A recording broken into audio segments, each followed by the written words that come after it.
Hey everyone, my name is Mike Vaughn. I'm a writer for Geek Vibes Nation. I'm also the author of The Ultimate Guide to Strange Cinema. And I'm Dylan Gonzalez. I'm the editorial director for GeekVibesNation.com and also a co-host of the Home Dance Film Festival podcast. And welcome to a new Video Addict new release roundup. If you're new here, welcome.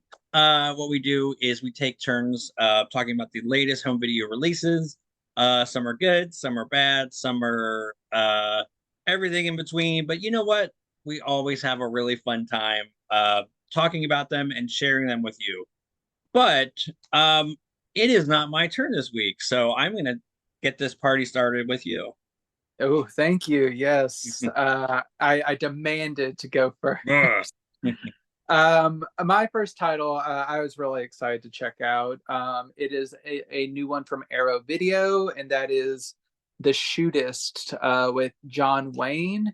It is his final on-screen performance, and it actually kind of deals with legacy and everything. It has a reversible cover art, which I've reversed here, so you can kind of see that underneath. And I'll kind of like dig into the plot in just a little bit after I show off this packaging. So we do have a booklet with the same cover art here, with some essays and photos and all kinds of good stuff within here, transfer notes. You also have several postcards, which I'll show you here, lobby cards. So this is on the back side of each of them, and then here's like an example otherwise. So you have this.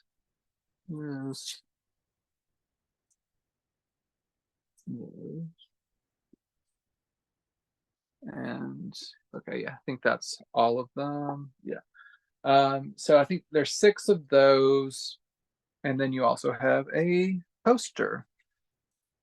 So get both versions of the artwork you've already seen.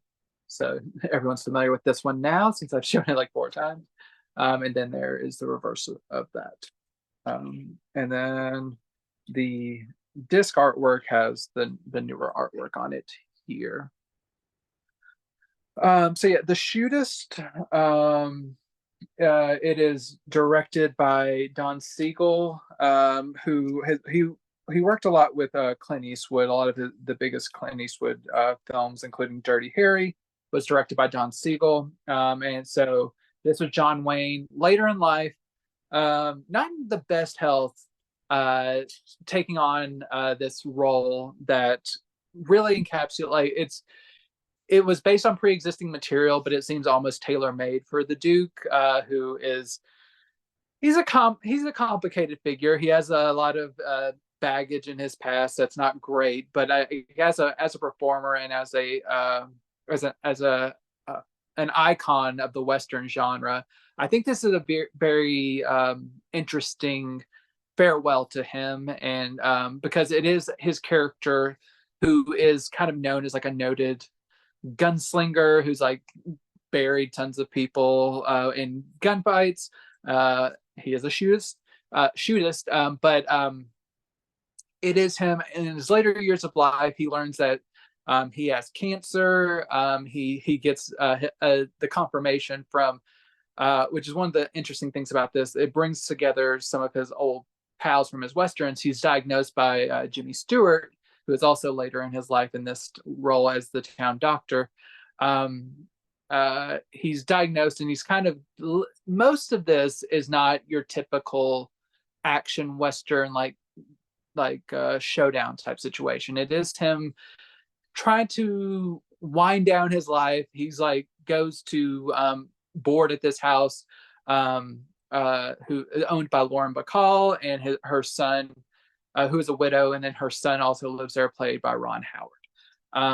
So it is him kind of like living out the rest of his like little time he has left. He's projected to have maybe like just a month or two in this kind of quiet solitude, and most of the movie is him trying to keep a low profile, people figuring out that he is around town and who he is, like, because he is a legend, but he's trying to go by a different name and everything, but people kind of figure out who he is, and tries to kind of exploit his legacy in different ways, and him trying to protect what he thinks is like good about his legacy, and like trying to kind of live his last days the best that he can. And he does kind of develop a kinship, not an all-out romance, I would say, but with the Lauren Bacall character. But it is more so just him having someone to connect to in his final days. And then he also becomes kind of a mentor to the Ron Howard character as well. This is a very effective movie. I think you couldn't ask for better, like a better final film for John Wayne. And he has the gruff, kind of like confident outlook, but he has he shows more of a gentle side than you get on a lot of his performances. And I think that is because it is very eerily similar to where he was in his real life. He was not in the best health. He had to get like all kinds of like extra insurance to even appear in this movie, because people were afraid that he maybe would not make it through the production to star in this, and Don Siegel and like others had to like fight for him to be in this role. And I'm glad he made it through. I'm glad we had this performance to cement his legacy, however complicated it may be. But it is a really, and outside, even if you're not a John Wayne fan, I think it is just a solid movie about an older like cowboy figure, Western shooter who is just dealing with things. So really like the movie itself, and this has been long absent in HD. So this is a Blu-ray release from Arrow Video, and it comes from a 4K scan of the original 35 millimeter camera negative, and it is finished in 2K. So no 4K disc, unfortunately, but the Blu-ray itself looks very nice. Since this is handled by Arrow, and it's from their Paramount deal, but it was not supervised by Paramount. So I'll use that as coded language for people who watch regularly to know what that means. But I would just say that is a positive that Arrow handled this themselves. And it's a really good transfer, good natural film grain that resolves very well. Nothing clumpy or noisy or anything like that. No damage or any of that. So overall, just a really good transfer. LPCM 1.0 mono audio. It sounds really good, authentic. Good number of special features, including an audio commentary, a 29-minute visual essay, and another 23-minute visual essay, a 41-minute interview, a 27-minute appreciation piece on the score of the film. So a lot of these special features are dealing with the John Wayne, his legacy, and where this factors in his career, and it approaches the production from a couple different angles, which I find pretty interesting. And that is supplemented with the written essay, which I already showed off in the booklet. So if you're a Western fan, if you're a John Wayne fan, this is a really good release. It is an important part of his filmography, and it is now in HD, and Arrow Video handled it very well. So The Shootist, it's a good release. Nice. That sounds really good. I've heard of this movie. I haven't seen it.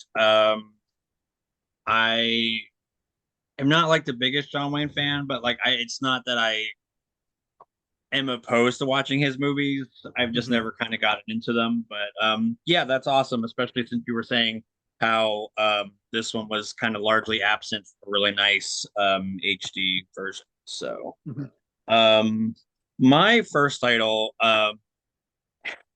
is one that like I was kind of excited to see, because I really love kind of campy horror movies, especially this certain time in the 80s when everybody was sort of remaking stuff from the 50s.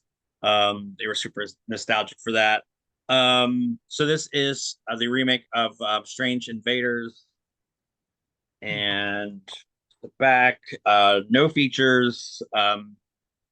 So this movie is kind of, it's weird, but not like in a fun way. There are some things that I really like about it, but like pacing just kind of kills this movie. Like there's some really good ideas. It's basically about this town that sort of is stuck in the 50s, and there's sort of this mystery about why at one point, like they were like nobody's even in this town, like it's like uninhabited or whatever. But for certain people, this town is very much still thriving, but it's stuck in the past. And I think that's a really interesting sort of jumping off. Like I said, my big problem though is the structure and the pacing just really kills this movie. I could definitely see if it was maybe trimmed by like 15 minutes and maybe restructured just a little bit. Um, you know, it probably wouldn't solve all of its problems, but it would definitely that would be a huge help. Um, some of the other thing is like the dialogue's really clunky, but here's the thing though, like tonally the movie is kind of weird because I'm not sure if this is supposed to be sort of a like serious horror movie kind of based on like 50s kind of horror movies, like B movies, or is it trying to kind of lean into that campy kind of almost acts as like a satire of it? And the movie doesn't really know what it wants, so it's trying to have both, and it's just not working, unfortunately. But I will say Nancy Allen's in this, and that's always a win. Louise Fletcher, who was Nurse Ratched, is in this. She's good. Um, the effects are great. That's one thing I really liked about this movie. Have you seen this one yet? Not yet, no. Um, yeah. Now, I mean, these look kind of cheesy, but like the transformation scenes are done really well, and especially when you factor in that like they weren't really using like CGI. I mean, there was like some early computer effects, but like for the most part, everything's like practical, which is still always way cooler, I think, looking than like CGI. So yeah, I like that about it. It does have some like fun moments. There are some like really quirky characters that I like. It has that sort of small town flavor where everything's just like slightly off. But yeah, I mean, it's the ending's kind of dumb. One of the characters, like, suddenly, well, like, it's not a spoiler because it's like right there in the thing. She can like shoot lasers out of her fingers, but like, where was that before? Like, why are Mhm. you not helping more with your laser finger? Like, I don't get it, but I don't know. Also, I understand like some of these are like very nitpicky, but like it's something that because it could have been easily fixed with a more developed screenplay. But it's fine, especially if you're just kind of in the mood for something like weird and kind of silly. Um, like there is some deliberately like cheesy dialogue that's really fun. But again, it tries to be serious and kind of campy at the same time, and like I said, it ends up not meshing that well. Mhm. So like I said, no features. The print looks fairly nice. I would say this is probably maybe it doesn't look like a new transfer from MGM, but whatever they were working with looks nice on the up convert. Colors really pop. Nothing really that distracting as far as like blurring or artifacts or anything like that. So looks pretty good, sounds good as well. The movie's just kind of fine, but if you're a completist and you'd like 80s horror movies, especially ones that sort of like remake or kind of harken back to 50s horror, this is I don't know, like I'm trying to recall how hard this was to find on Blu-ray prior to this. I'm kind of thinking like I know there was a ton of DVD releases. So I don't recall if this was a Blu-ray premiere in the US or not. But regardless, it's here. And the price is right. So yeah. Um, I think the movie's just fun, kind of fun. Yeah. If anything, I think it may have been an Olive Films release, but I don't Mm. have confirmation. I will say that if you do like this film and you're wanting a bit more of like a special edition type thing, I don't know if the transfer is any different, but Imprint Films from Australia, which I talk about pretty frequently. They just released, maybe like last month, a new Blu-ray release that I know at least has some special features and like some like a slipcover and stuff like that. So if you feel that the price is worth importing it from something like Orbit or Diabolic, that's something worth exploring if you really love this movie. If not, you might want to go for probably this more cheaper release from MGM. Yeah, no, I appreciate that info. I'll do a little digging and see who's selling that, and if it's like easy to import. So if that's the case, you can find it linked in the description with the other titles. Awesome. Yeah, that sounds great. My next title, I was very excited about this because I always love new stuff from Radiance Films. It is the Bounty Hunter Trilogy, which I'll just go ahead and there's this OBI strip here, which comes off. So here you can see the full 3 films set on 2 discs, which I'll show. Which these films aren't terribly long, so that they kind of make the most of their space. But I'll show off the first film, which is Killer's Mission here. And so you have a very nice thick booklet here. So you got essays and photo reproductions and all kinds of stuff in here. So all that, and have the disc, and I'll show you the artwork underneath since it's clear. So you have that here. So that's the first movie, and then the other 2 films we have are.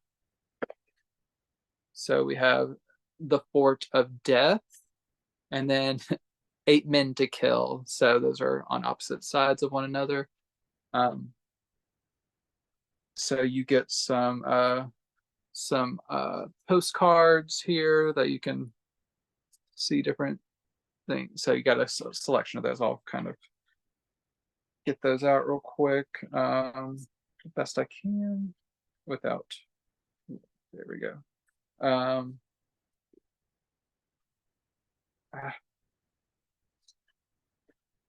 This is riveting, I know. Okay, there we go. So just to show those off here, we have this here.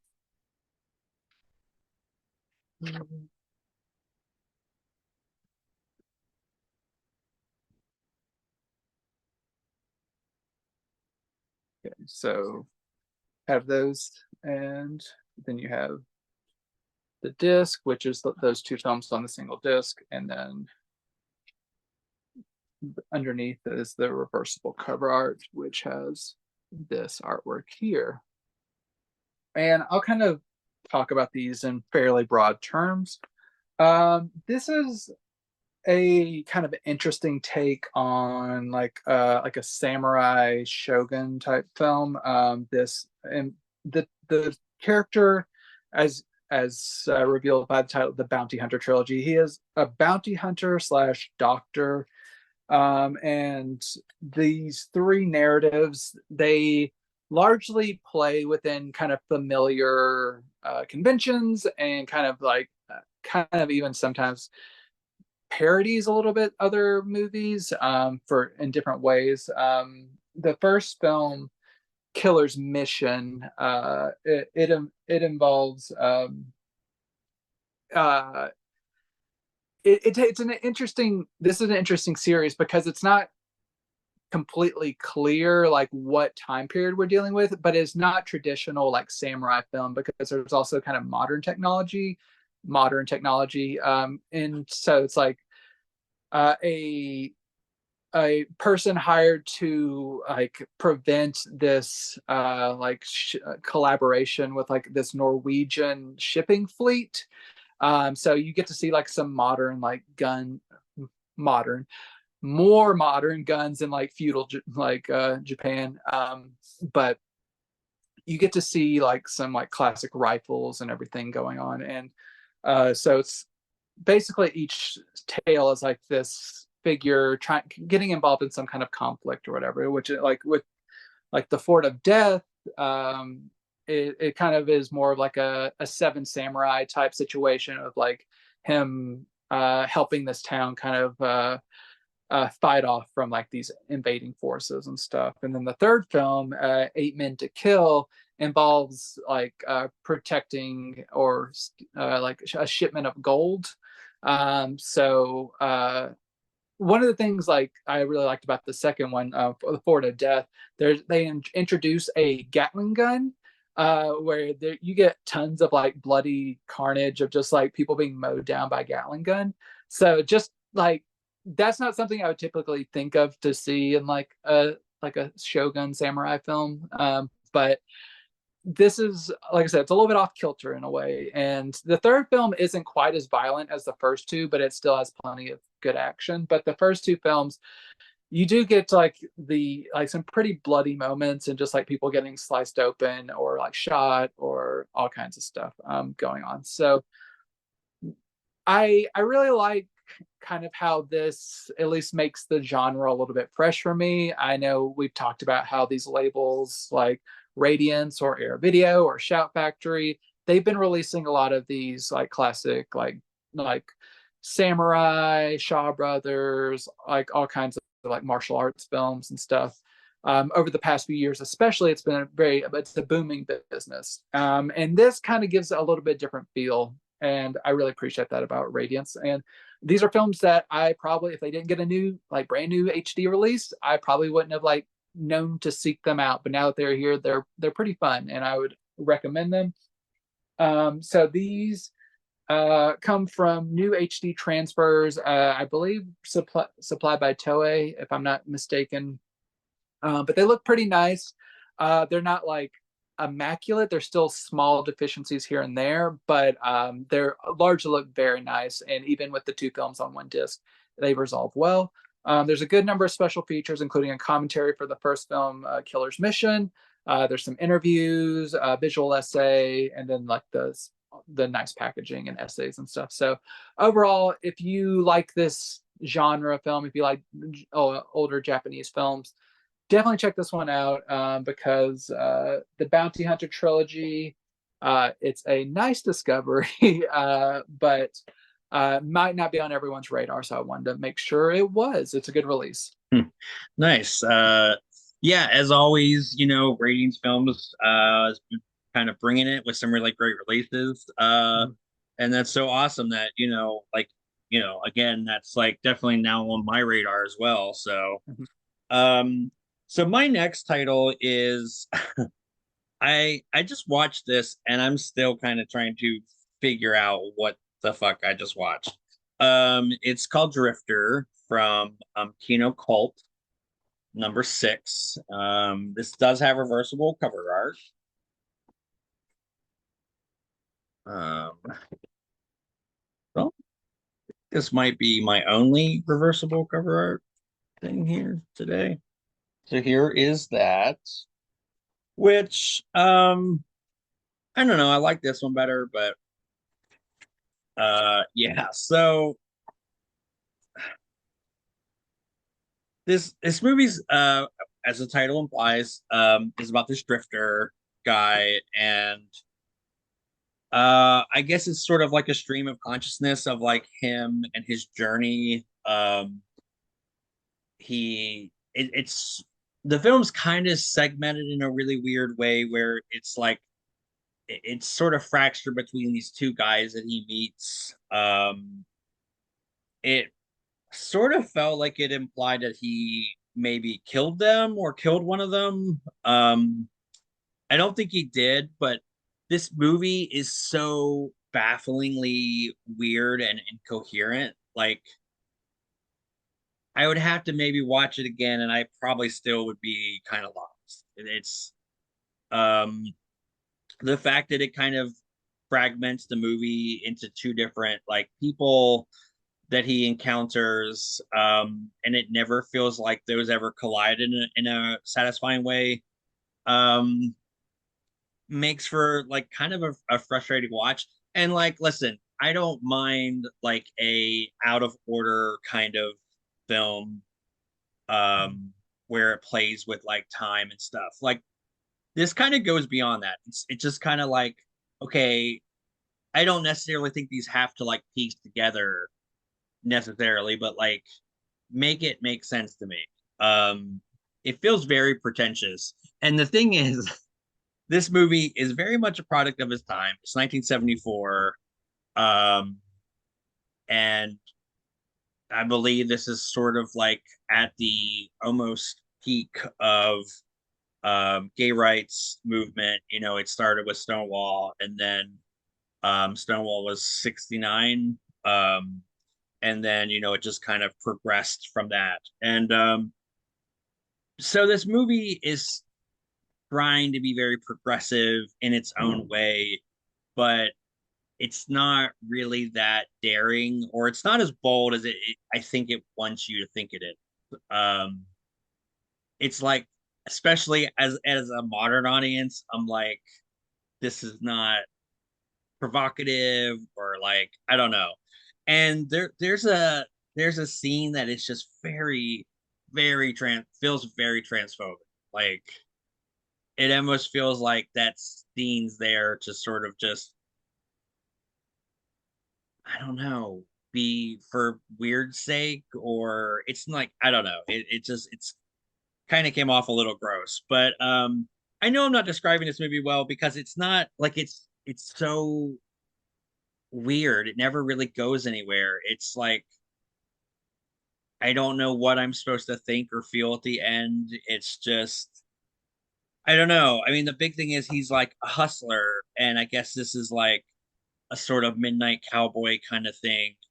Um, I mean, I will say, like, I think it's extremely well shot. I think that there's scenes that um they try to like do this sort of cinema verite kind of thing where everything feels very natural, and like they don't use a lot of like artifice. And I think that's the one interesting thing about this movie is it kind of has that feeling. Like I just kind of wanted something like if like Paul Morsery, for example, made this with like you know, like, oh my god, I'm blanking on his name. Um yeah, I'll have Andre put his picture up on the thing. But um like yeah, I don't know. I just think that it's just okay. I think I am glad that like this is a film that's sort of been preserved, because it really is an interesting kind of look at queer cinema, or at least queer cinema that dealt with the subject. I don't know any of the orientations of any of the people that made this, but you know, it's definitely the subject matter. So, eh, it's okay. It looks really nice though. This comes from a new 2K scan, and colors really do pop. It does highlight what I was saying about how it tries to use um it's stylish to a point, but then it also like uses some really nice naturalistic kind of you know, set pieces, and all that really pops, especially like outdoor scenes. This does have a film historian commentary and four shorts from the director, so that's all really cool to round this release out with. But yeah, it's okay. I mean, again, I kept trying to figure out where it was going. You know, I thought like it would be really fascinating if like, oh, maybe it's like trying to like trick you into thinking like maybe he just abandoned these guys, and no, maybe he actually like killed them, because there's like a scene where like um so he hooks up with this guy, and the guy's like, well, I have a roommate, but they're out for a while, and but don't worry, the rent's all paid up for the next month. And I'm like, oh, so he's like, okay, if he goes missing, there's not going to be anyone there for a while. His No one's going to miss the rent. And I was like, oh, it's like trying to set up this like weird, like he might just kind of live at his place for a while. But I don't know. It never really does anything interesting. It just feels very pretentious, if I'm being really frank. But um, it's a nice presentation though, and I love Kino Cult. I really am excited for the Ilsa movies, which I'm hoping is still coming this year. Fingers crossed. But yeah, so especially if you are collecting all these, it's a must. But yeah, great presentation, movies, fine. Yeah, I watched that one. It wasn't my favorite. The Kino Cult line itself usually isn't like my preferred Kino line, just for my preferences, but they always do a good job whenever I check them out. I think all their presentations are excellent, and that one has a lot of great early short films from the director that you won't be able to catch anywhere else. So that's pretty cool as well. My next title is from Lionsgate. It is a steelbook re-release of Kickboxer with Jean-Claude Van Damme from Walmart. Walmart exclusive. But just I'll just show the back of that real quick here.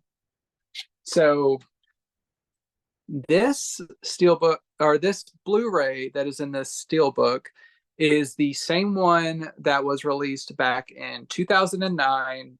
It's the exact same disc except for different disc art, but otherwise it is the same. I'll kind of pop that out so you can kind of see the entirety. It's just a black background here.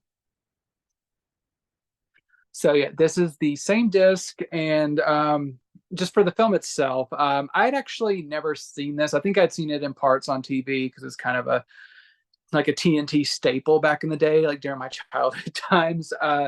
But it has a very familiar kind of plot. It is Jean-Claude Van Damme and his brother. They are like expert fighters, and they go to Thailand for this kickboxing contest, and they are told that things get pretty intense there, but his brother is kind of cocky and doesn't really heed the warning, and then he ends up getting paralyzed for life in this like brutal beating. And Jean-Claude Van Damme looks to try to like avenge his brother, and he starts training with some Taiwanese people and to like learn how to become like an expert kickboxer. And it's just kind of his journey along this way, and he meets a girl and all this kind of stuff. So it's very familiar.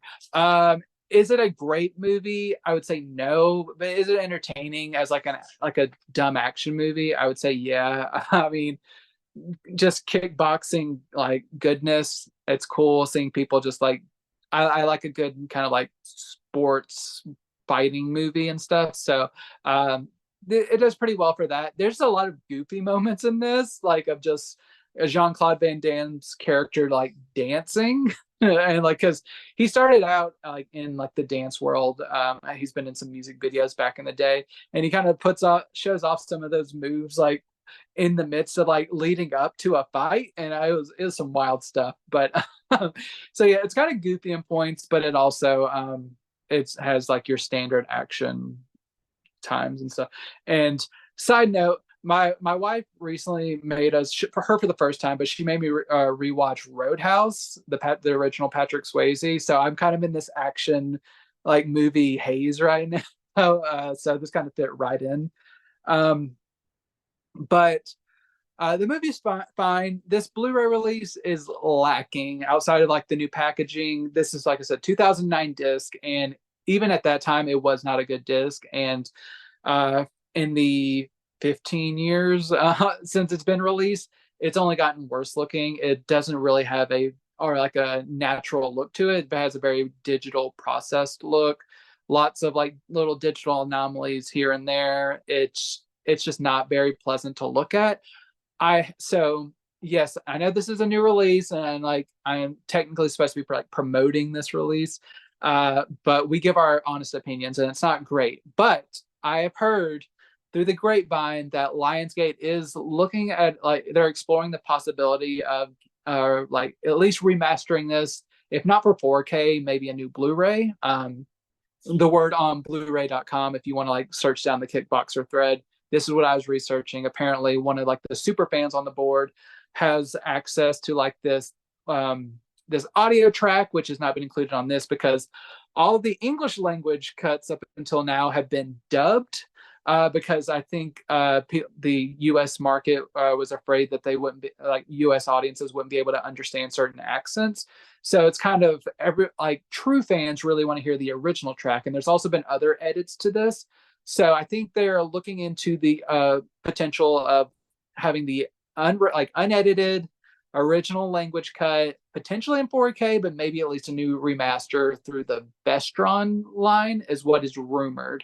So unless you're just really hard up for steelbooks, which I know some people are, and God bless them, like go for it. But you may want to at least wait a beat and see if there's a new, better edition, because like I said, this is a 15-year-old disc in a shiny new packaging. So they're probably just trying to get like a quick cash grab before maybe doing a better version down the road. So the movie's fine, and there's no special features on this.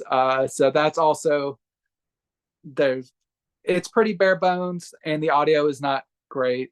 So Steelbook fans, here you go. Everyone else, wait a beat, see if there's a better version because it's probably on the way.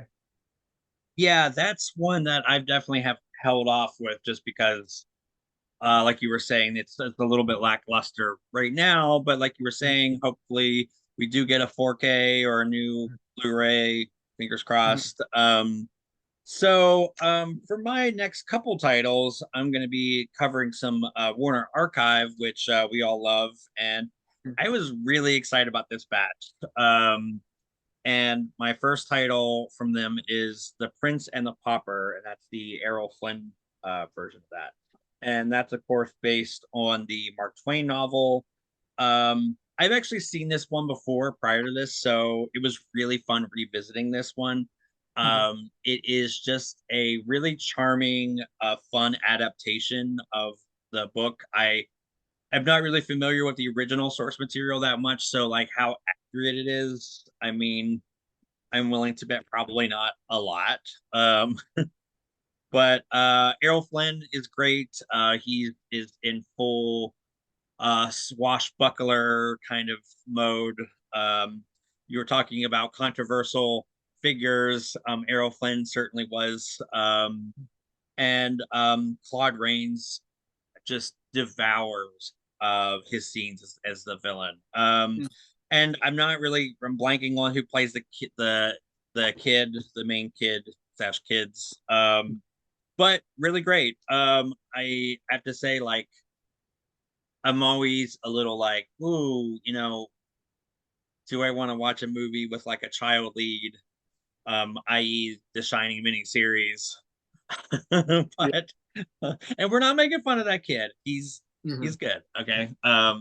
But it's always a risk, right? Because you have to really be invested in that child actor. And luckily, like I mean, I'm assuming they weren't actually twins. They were just like they did like the sort of No, they were brothers. okay. All right, cool. Yeah. Well, they're okay. So yeah, they're great. Yeah. Do a really good job. Well shot, well directed. I mean, this is one of those classic, like, actually, it's funny, like, if you're kind of new to like Errol Flynn movies, this and Robin Hood, I think will be excellent starter movies. If you want to like see what he was kind of like in his prime. He, I think, kind of basically became famous for doing like these, big like epics. He usually plays the hero. And yeah, it's just a charming story. If you don't know what the story's about, it's basically a almost Parent Trap kind of thing. Freaky Friday, where they sort of switch.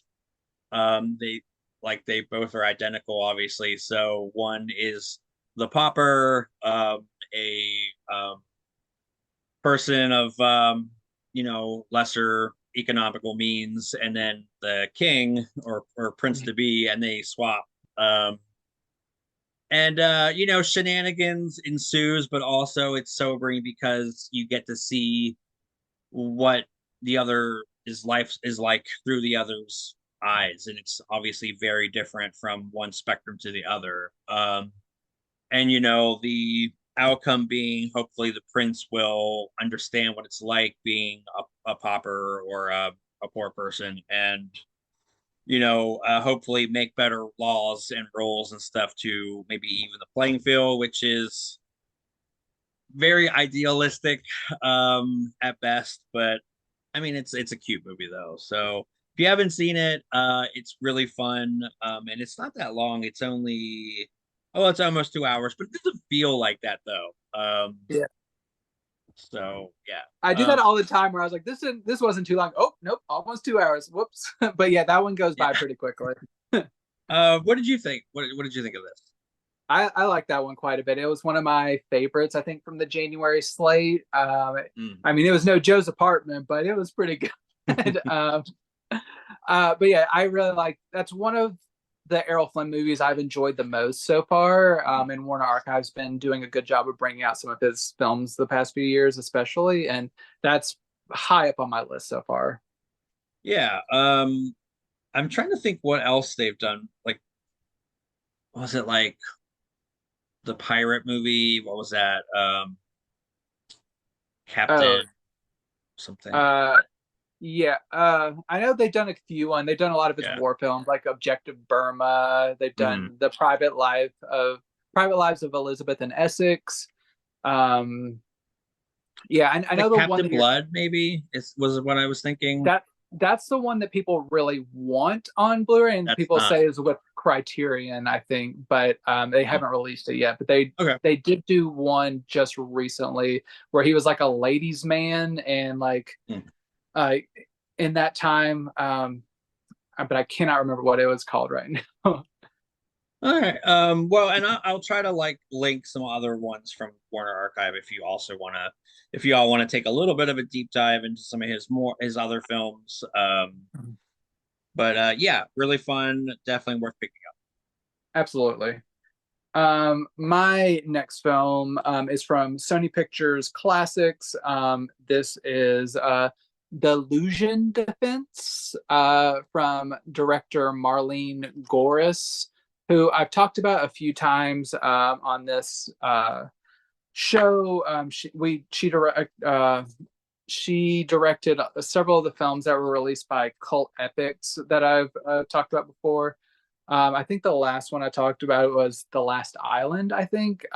But she was a Swedish director or Finnish who this is an English language film. And it stars John Turturro and Emily Watson. And this film, it's decent, but it wasn't as good as I wanted to be. It's John Turturro plays like this real life chess master who he's kind of like a tortured genius in the vein of like similar to like a John Nash from A Beautiful Mind, like Russell Crowe's character, but not as charming. And how this kind of it's kind of like a chess sport story mixed with like a love story with Emily Watson's character, and it's like a clash of just like he's seen as kind of a weirdo loner chess person who's like in his own world, and she's like this high society woman who not successfully told or shown in the movie kind of falls for him in a way, and that's kind of my main issues with the movie. But overall, it's kind of like their kind of romance and him trying to deal with kind of a little bit of mental illness, and then there's like flashbacks to his childhood and like some of his trauma and stuff, and it jumps back and forth of like him remembering his childhood and then him trying to like develop something with Emily Watson's character. So this relationship that I have a problem with, like it really comes about very quickly, and it doesn't really ring believable to me. Like just one day he's just walking around like the same place that she is staying at, and they kind of have like a very brief encounter where like she drops something and he returns it, but like the interaction's so stilted that it's just like, okay, this might be like a decent framework, but then like 2 scenes later he's asking her to marry him, and I'm just like, what is going on? And she doesn't say yes immediately, but the fact that she does fall for him within like a few days, I was just like, what is going on here? This is wild. I do not believe this at all. Like, because he is not charming enough in his portrayal, and like he has enough going on that I wouldn't think that he'd be like an instant like I love him. I think it would need some time for that to like show the man underneath that, which he would probably fall in love with. So for that reason, the movie isn't completely successful for me. There are other things that I think are interesting. All the chess like visuals and kind of like his struggles with mental illness are interesting, but it just doesn't quite get there for me emotionally, because like the way that this movie like plays out, and like even at the end, it should have been like an emotional gut punch, but I kind of was just like, I kind of felt was left feeling a little bit cold, and it really disappointed me because I love John Turturro and he's such a talented actor, and like Emily Watson is such a great actress, and these two people alone should make me love this movie, but it just like narratively, it just kind of it didn't quite connect with me. It's a good movie. I think it's worth checking out. Maybe not investing like the price of a catalog Blu-ray right now for this, but check it out if you like it. It's worth it's nice to have on HD, but overall as a movie, it's a little bit lacking.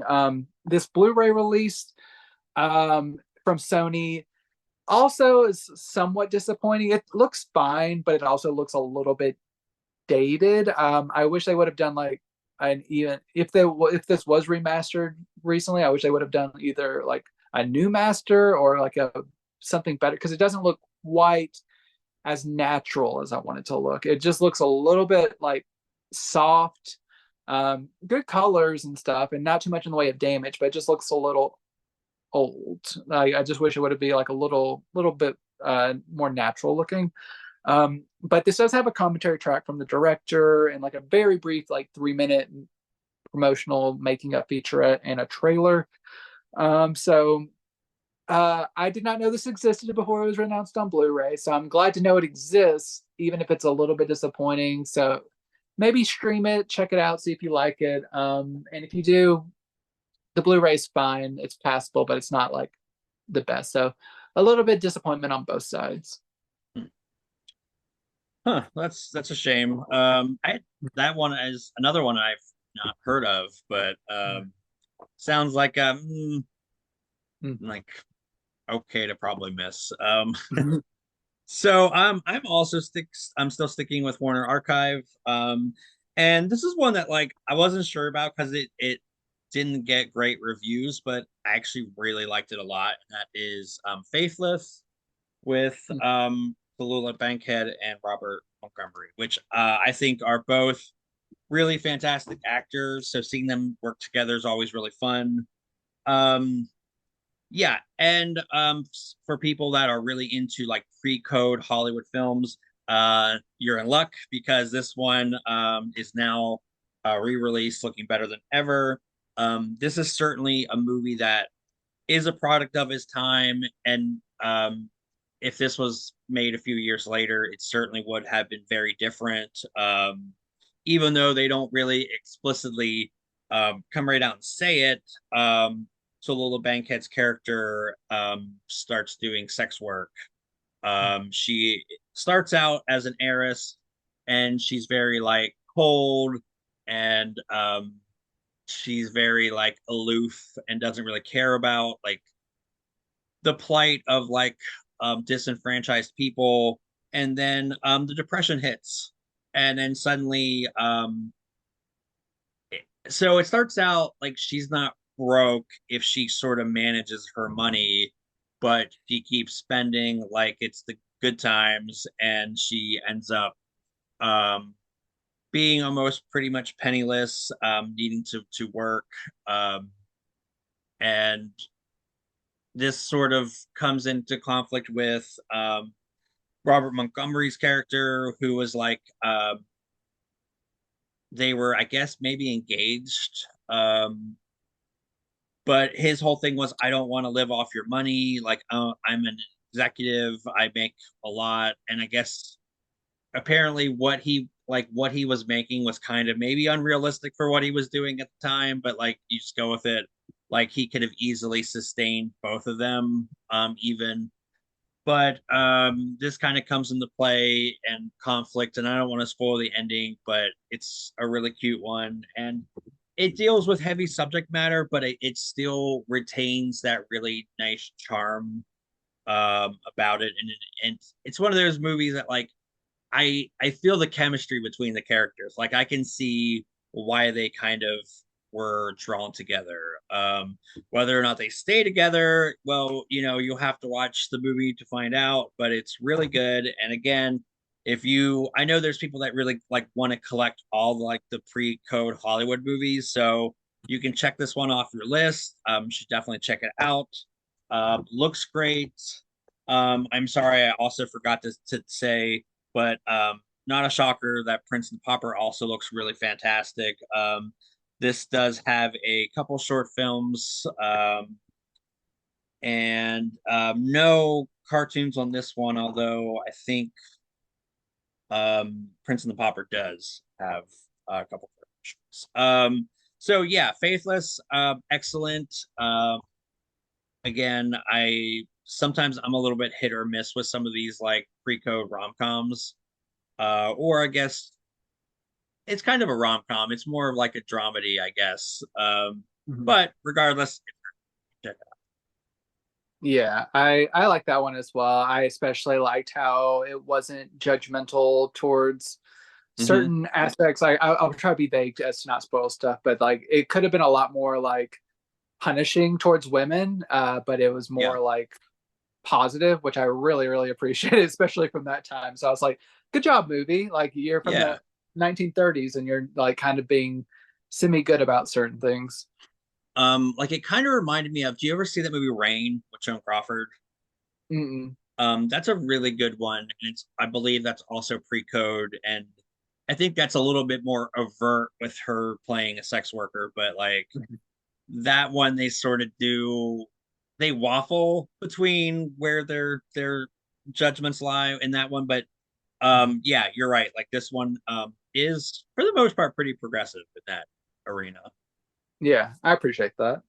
I am doing a pair of titles for my next one. These are both from MGM. They are kind of within the same genre, so I'll go over both of these. So I have the aptly named romantic comedy, and then I have cutting edge, going for the gold. I'll start out with the romantic comedy. It's the older of the two. So this is from 1983. Dudley Moore and my beloved Mary Steenburgen. I love her so much. And I would watch anything with her. And she is definitely what makes this one more watchable. um, this one was a little bit disappointing because I love romantic comedies. It's called romantic comedy. What's not to love?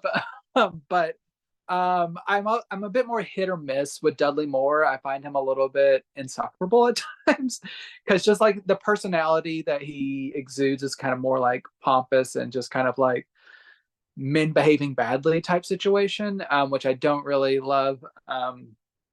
But he plays a writer, like a playwright, who is kind of struggling, and he gets involved, or like his agent gets him a new partner to kind of collaborate with, who at first they believe is going to be a man, but it due to like naming conventions, but it is actually Mary Steenburgen, and they meet right whenever Dudley Moore's character, almost called him Arthur because he played Arthur in Arthur, but Dudley Moore's character, he is like just getting married to a woman, but of course there's kind of like this instant chemistry between him and Mary Steenburgen, and it kind of like jumps forward in time, and a lot of this is just the two of them having this dynamic with one another, where like she like has a lot of admiration for him. She like really has looked up to him even before she even met him, and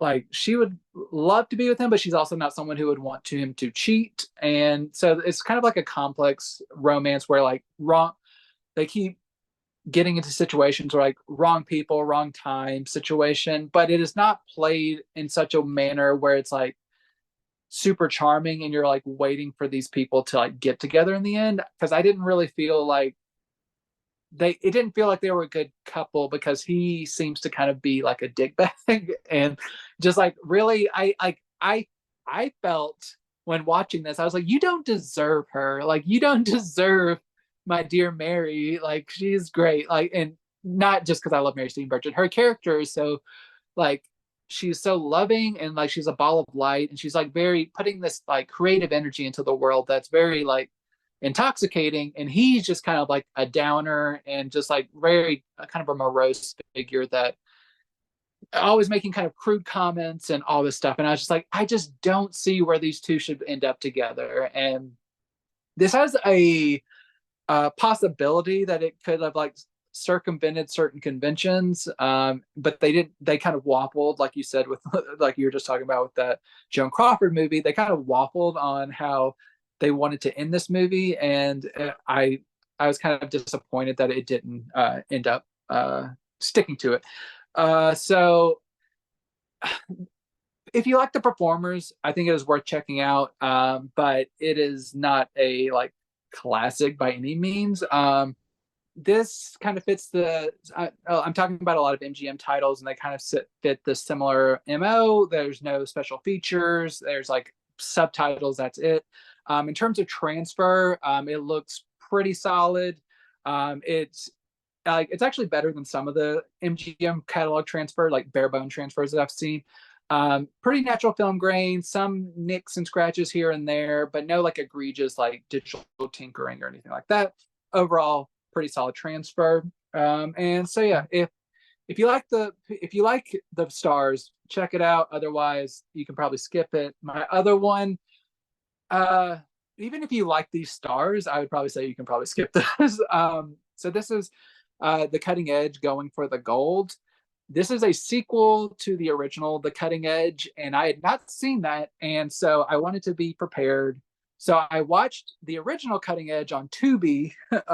Shout out to Tubi. And then I like watched this pretty much like the same day. The original Cutting Edge is fine. It's pretty charming, romantic, like drama, sports drama. This sequel, which is direct to video, it has Christy Carlson Romano and Ross Thomas, who I've never heard of Ross Thomas, and I probably will never again hear of Ross Thomas. Apologies to this man. I do not know this man. But Christy Carlson Romano, I was a big fan of from growing up with like Even Stevens. She was Cadet Kelly on the Disney Channel, like the Disney Channel original movie. And she was the voice of Kim Possible. So like I have like a little bit of like nostalgia for her as like a Disney figure. So this was direct to video around like 2005, it looks like. And this just takes kind of like a similar, like she is made to be the daughter of the original couple who are not played by the original stars. And they really make no real reference to like the original movie that much. But even the fact that their daughter seems to be going through something insanely similar to what they went through as a couple, they just don't mention it. But just kind of the like enemies to lovers pipeline of like this ice skater who gets like a partner that she doesn't really want but she needs, and he's from like a different world, like he's a surfer and not a skater, but somehow his moves translate to this like being an ice skater, and they're going for the gold and stuff. And even more so than Dudley Moore's character in the romantic comedy, the Ross Thomas character, the male lead in this movie, he is just like, he is so irritating. I don't want him to not only end up with her, I don't want him to end up with anyone. He does not deserve romantic love. That's my stake on this. So if you are just the most hardcore Christy Carlson Romano fan, maybe check it out. But otherwise, this is just not a really good movie. It's just kind of irritating. It's just a poor imitation of the original movie, which isn't that great to begin with. And no special features. The transfer is fine. It does the job, but it's not particularly impressive. So Cutting Edge, Going for the Gold, not particularly recommended. Yeah. So the one really weird thing that I always think about when I think of the cutting edge is apparently um in the neighborhood that I grew up, like our like neighbor apparently like their son was the lead in the original Oh, cutting nice. edge, and they like love telling everybody that would listen that fact. So I always kind of chuckle when I hear about that movie, or like there's like a bunch more like direct to video.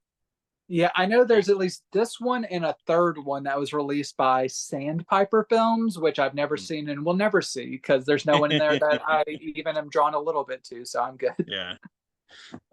Okay, so no cutting edge box set for you in Mhm. the okay. I don't blame. So my next one is a certified classic comedy, A Day at Mhm. the Races, the Marx Mhm. Brothers. Previously Warner Archive just did A Night at the Opera. Um, and I don't know why I was thinking it was Duck Mhm. Soup that they did, but that is in another. That's a Universal box set that comes in. Mhm. But yeah, so I've seen this before, and kind of like the Prince of the Pauper, it was really fun to rewatch this one. I mean, if you've never seen a Marx Brothers film, I think either this or Night at the Opera it makes a good starter film, because you really kind of get that sort of the like their comedy. It's a very specific kind of rhythm and timing and Mhm. punchlines and physical comedy. It harkens back to very much like the vaudevillian days, that kind of humor. So it might this style of humor might be a little jarring because it is so of its time.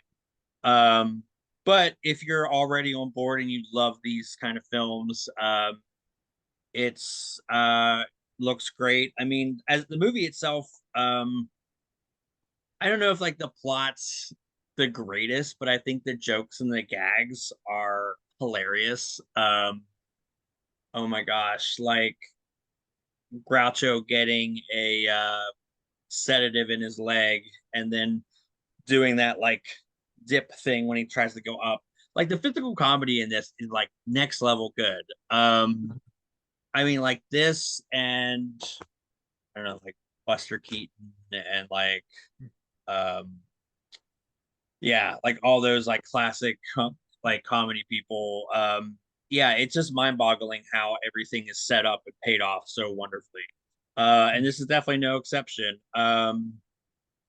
And yeah, not very like risque or anything. I mean, the comedy is very like charming, although it does have a little bit of like some like very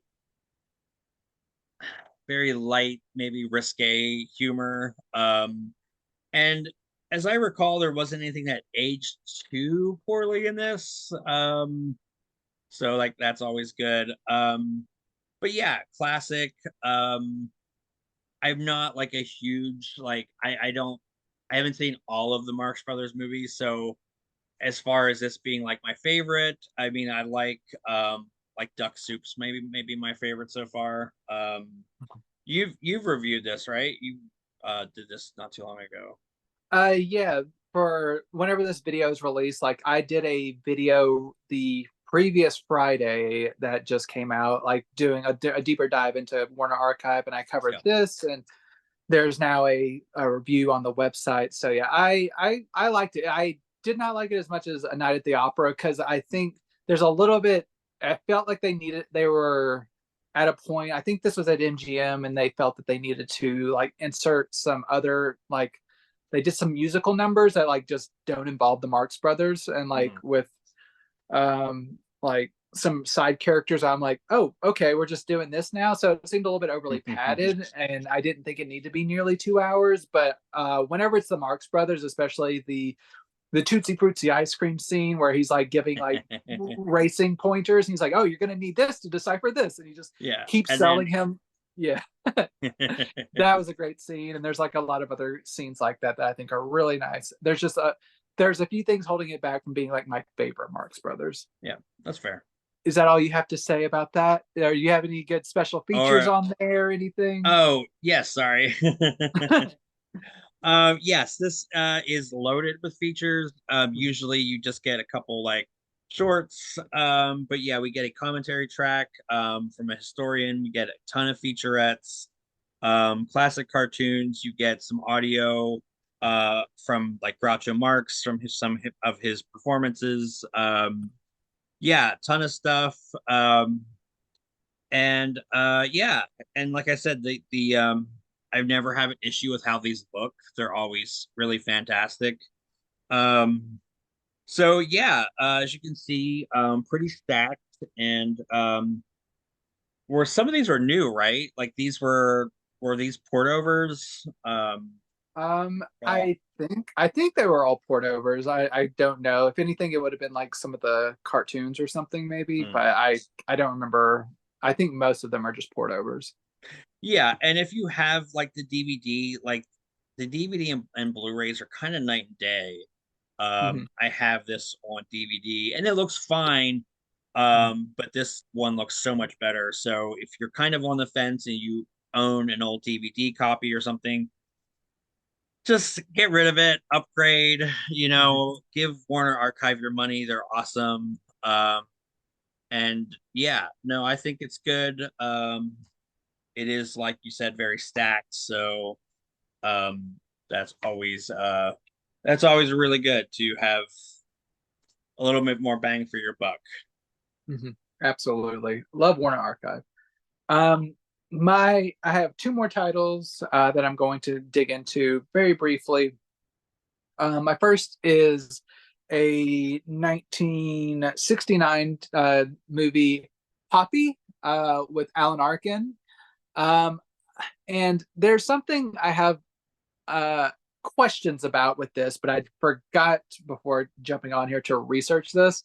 My main question is Alan Arkin in any way non-white? Because he is definitely playing a Puerto Rican father in this, and uh, if he does have some of that background in his background, then I withdraw like some of my concerns. But to my knowledge, he's just an older white man. So I know he played like a Russian and the Russians are coming, which I talked about recently, but like uh or you also talked about it recently. Well, no, just me. Can't get titles confused. But but I think that's a little bit different than playing a Puerto Rican.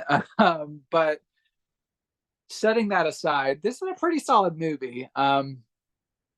It is just it's an interesting tale about a man who will go, he's like raising his two young sons, and he will do anything to make sure they have a good life, a better life than he probably is able to provide to them.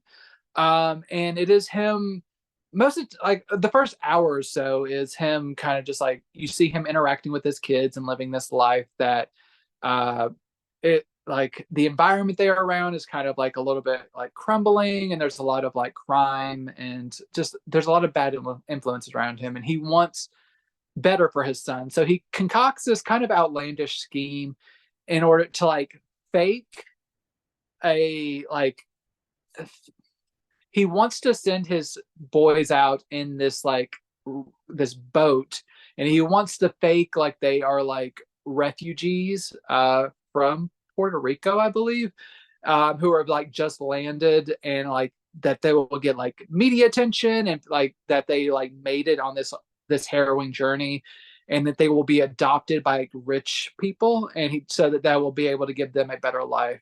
So he's like trying to like commit like fraud and like trying to concoct this thing. But what kind of this movie is ultimately about is like that no matter what he may want for his children, maybe what is best for them is to actually have their father in their life, and just kind of like him not him kind of like being blinded by what he wants as opposed to what they actually need. And it's an interesting, like there's a lot of good comedy in this, there's some like heartfelt moments, and the balance is pretty well, even at its most outlandish moments there's an underlying heart which really sells it, that you think that like these situations could in some way happen, even if it's a little bit out of reality. So I quite like this. It's Alan Arkin does a good job, and the two young boys, they aren't annoying child actors, thankfully. So it has a good heartfelt moments and like an interesting premise. And yeah, so Poppy, as far as the Blu-ray goes, it's pretty solid for a 1969 movie that it's probably not been like super duper touched up and remastered and everything. It looks pretty natural. It's very gritty, but it resolves pretty well. Not a ton of like nicks and scratches. There's some here and there, and black levels could be a little bit deeper. But overall, I was pretty pleased with what MGM did with this one. And they also did a pretty decent job with Eureka from Nicholas Roeg, who did Don't Look Now, and I did another movie from him last year, which also has Teresa Russell, called Cold Heaven. So it's them reteaming again. This was actually before that, I believe. Yeah, this was like about 10 years before that one. And this movie is wild. And okay, I just want to do a very quick trigger warning. For like the next 30 seconds, I'm going to mention a little bit, like mention suicide. So just jump forward a little bit if you just don't want to deal with that.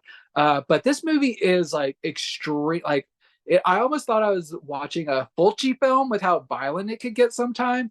Because one of the beginning scenes is like a man committing suicide, and whenever he's like has a gun in his mouth, whenever he pulls the trigger, I was like, oh, it's gonna like cut away. Now you see like this man's head explode. Like it was wild. Like, and I was just like, oh, it's that type of movie. And then there's later a movie where like someone gets like burned down, like burned to death down to their bones, like with a blowtorch. It was insane. Like I did not expect that. But anyway, into trigger warning. But this movie is about, it has Gene Hackman in it, and it has Rutger Hauer and also Mickey Rourke in addition to Teresa Russell. And also Joe Pesci randomly shows up, and I'm like, oh, interesting.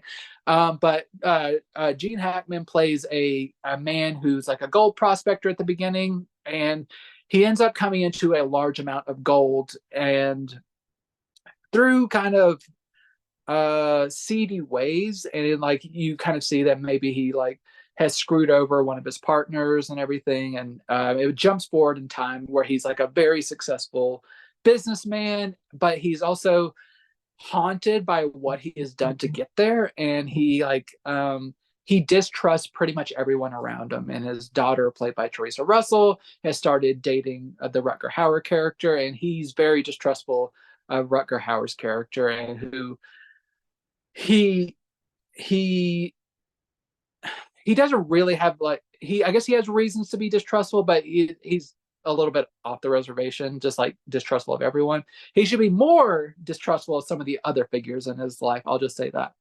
And this kind of leads up to kind of like what he does with this distrust, what actually transpires with people who are trying to take advantage of his wealth and all that, and just kind of like alienating yourself from people who probably want what is best for you, and then like surrounding yourself around the wrong people. I'm trying to be very vague. I don't want to spoil a lot of stuff, but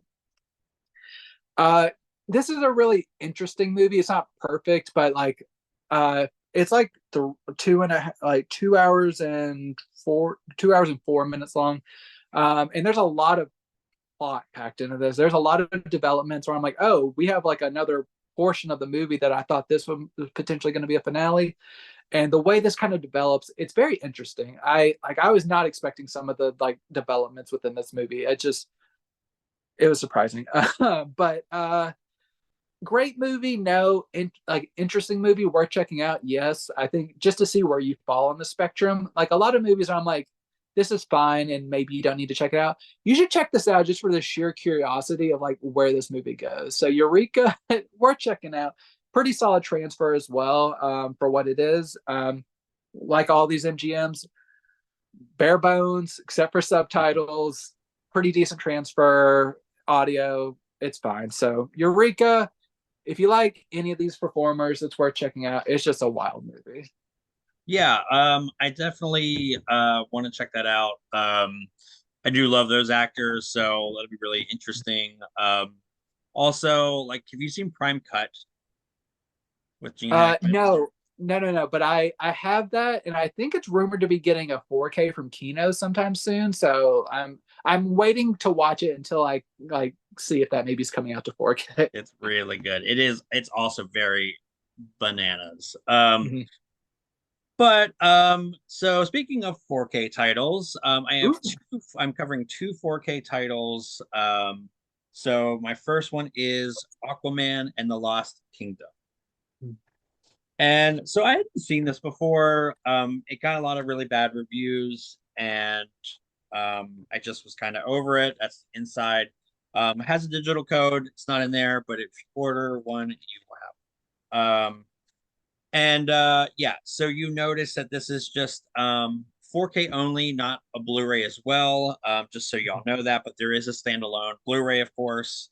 Um, but yeah, the movie itself, I wanted to, I really wanted to like it. I feel like I'm more of a DC apologist. But yeah, it's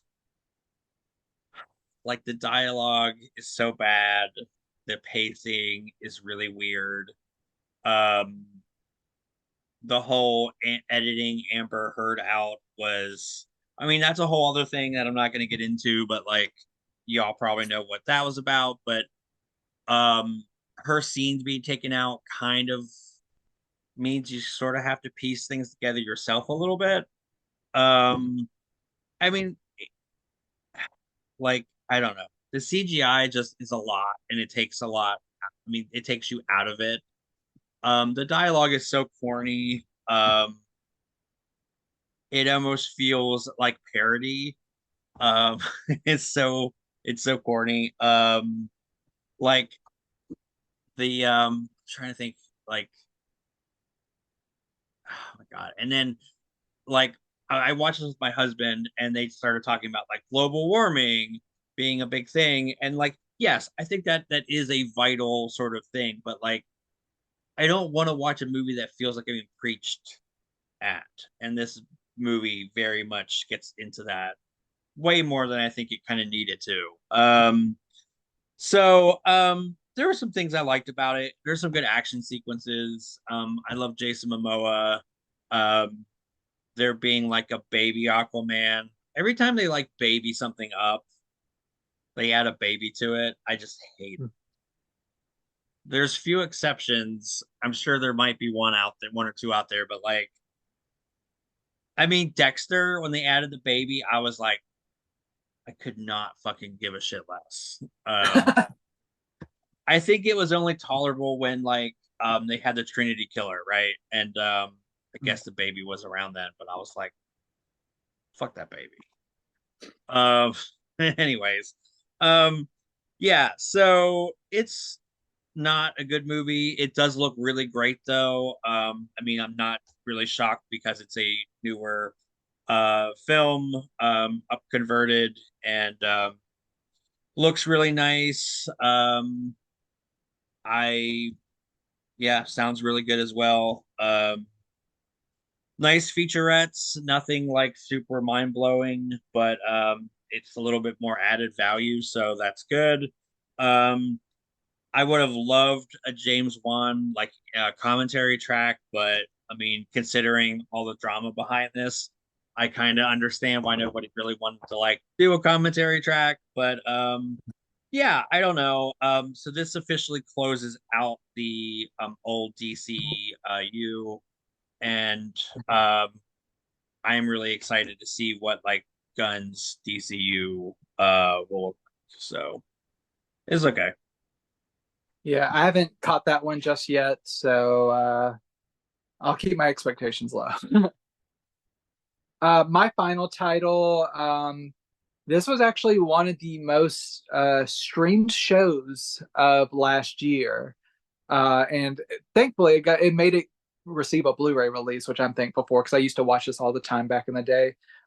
This is from Universal, the complete series of Suits on Blu-ray. So this became a minor Netflix sensation. So all 9 seasons. Got all this here. I'm a little bit disappointed. This my set got a little bit like kind of like torn right here. So be careful if you get your set, because it's a little, with so many disc like sets in here. I think there's just a lot for like certain positions to handle.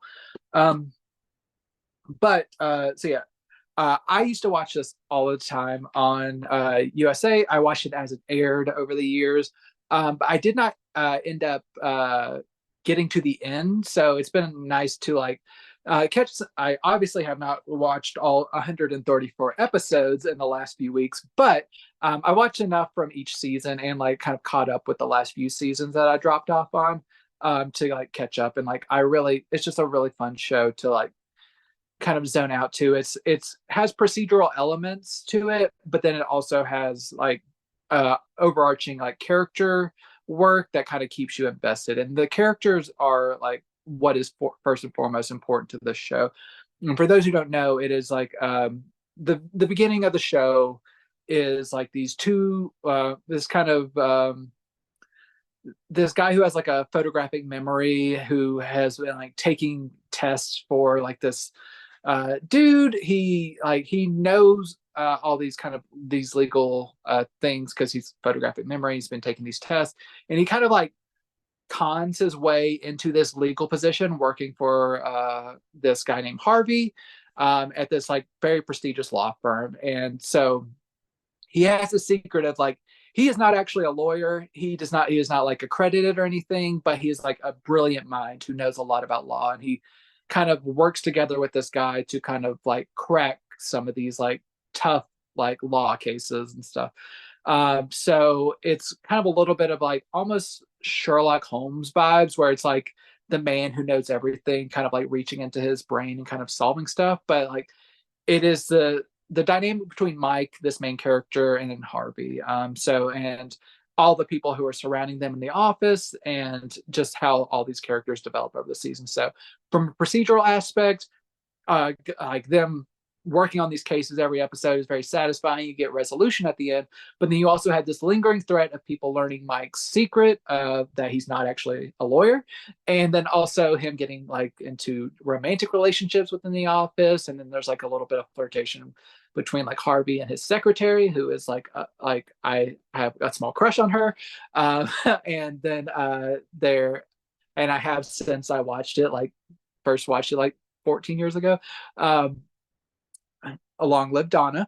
And just the way this develops over all 9 seasons, it morphs. You don't completely like, of course people are going to start learning his secret, but then it's mostly about the characters and how they develop, and takeovers of the law firm and all kinds of stuff, and just how power shifts throughout this law firm. But it's peak USA television. Like I love like kind of like the characters welcome type situation. Like I've talked about Monk in the past, and I've talked about like just all kinds of like these different, like we talked about Psych recently, which you featured. I just love that vibe, where it's a little bit like, it's funny, but it's a little bit like thrilling in a bit, and like dramatic. So for these 9 seasons, this is a nice Blu-ray set. I'm not going to go deep into each of them, but I'll just show off each of the 9 seasons, like on like their disc artwork. So you have season 1, 2, 3, 4, 5, 6, 7, 8, 9. And for those who don't know, this is where I personally first heard of Meghan Markle, who is now part of the royal family. So people know she was an actress before. She was on Suits. But there's a lot of great characters or actors on here that I really like. But I'll show off one package of how these are packaged. So you have like, usually these are like 3 or 4 season or disc sets. And all the Blu-ray presentations are perfectly solid. They look very nice in HD. Like I said, all 9 seasons, 134 episodes. I believe I didn't have these on DVD from what I can tell, though. All the archival features were ported over, including some commentary tracks, a lot of featurettes, deleted scenes, gag reels, and stuff. So each season has at least one special feature. So there's that. And so it's just nice to have the show on HD. I never wanted to pick up the Blu-rays or the DVDs because I was kind of getting out of the era of collecting DVDs, but now it's on Blu-ray. I'm totally on board to own this show. I love it. So I'm very glad that the next Netflix popularity made this show come to Blu-ray probably. So thank you, Universal. Very happy to own this one. Yeah, that is kind of wild how that like really took off on there. I have not seen it yet, but I know I should. Everyone says how good it is. So this is probably like a good excuse to check that all out. So my final title is my only one from Severin, but it is a notable one. Not sure if I'd say it's a good one, but it's a notable one. Dracula, Prisoner of Frankenstein. And we have this beautiful slipcover that is so awesome. So I'm gonna take this out and here and some nice features. No reversible cover art. Yeah, so this is I don't know why I was thinking this was 4K. It's not. It's just Blu-ray. But yeah, so you know, viewers of this show will know I run a little hot and cold with Franco and his films. This is his kind of take on the classic Universal horror monsters. But you know, he's sort of taking advantage of the literary characters being a public domain. So he's kind of doing his own thing with that. As long as they don't look like the Universal monsters, it's not infringing, which is a definitely a big kind of a big topic right now. But anyways, yeah, this movie's kind of wild because the first 15-20 minutes are silent almost. Like there's music, but there's no dialogue, which I think is fascinating. And then it definitely gets into the more like well-known iconography of like the monsters. We even have like an Igor like character who's like the assistant. And it's trashy fun. Is it not? Is it like well made? Not really. Like, is it well plotted and structured? No. Is it cheesy as hell and it's really fun, especially if you're watching with a group of friends? Absolutely. Like the makeup's bad, the cinematography is like competent. I don't know. It just has a really fun, strange vibe to it though. I am even willing to say I kind of like it a little bit more than his more overtly erotic horror thrillers. Which I'm like, they're not that titillating anymore. Like, I don't know, maybe it was provocative back then, but anytime he does something a little bit more just horror and less erotic, I think is I don't know, a little bit more for me, but your mileage may vary. But it's a fun one. According to the back, this is the North American disc premiere. We do get a really nice interview with a Just Franco historian and some really fun features, deleted scenes. The original Spanish opening credit sequences has been preserved and featured on here. So you know, Severin always does a really nice job of archiving anything that goes well with this movie. Yeah, it's not a good one, but it's kind of a fun time. And if you're a completist of Franco's work, then absolutely should pick up. This slipcover is really cool. I don't know if you can kind of see like embossed lettering, really sharp. Looks great on the shelf. Again, now that a lot more of this director's movies are coming out, I'm, kind of like not forced to watch them, but it pushes me, let's say, to watch more of them. And I don't know, I'm still a little bit mixed on his filmography, but I know there are huge fans of his work. So if you are one of them, this was released and you should check it out and you should own it if you want to, have everything that director made. So I feel like that's ending on a relative high note. I wanted to end, I could have ended on Aquaman since that's the more popular release, but I always try to end a little bit more positively. And Aquaman just was not it. So um with that, that is our show. And as always, please like, subscribe, all that good stuff. I've also been linking in the description my new YouTube channel that I've been kind of tinkering with and having fun. That's also in the description. And yeah, as always, thank you for hanging out with us.